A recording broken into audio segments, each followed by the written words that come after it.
Welcome to this tutorial video. Want to design a multicolour wall quickly? In just a few minutes, we'll walk you through the entire process and recreate this case step by step. Let's get started. Select the wall and click to enter Wall Editor. Enter the Wall Editor page. Select the rectangle tool at the top to draw.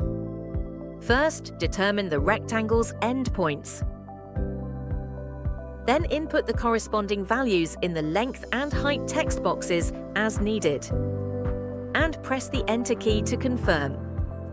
Click on Wall Decor in the left sidebar. Select Paints and Coatings at the top. Choose pink in the colour. And then select an appropriate material to place in the bottom area.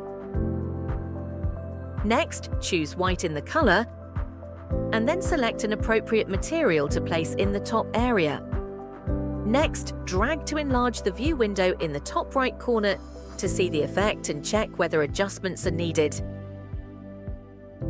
If no adjustments are needed, click on Exit with Save in the top right corner.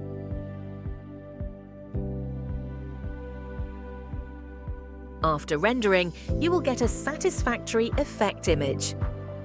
That's all, thanks for watching.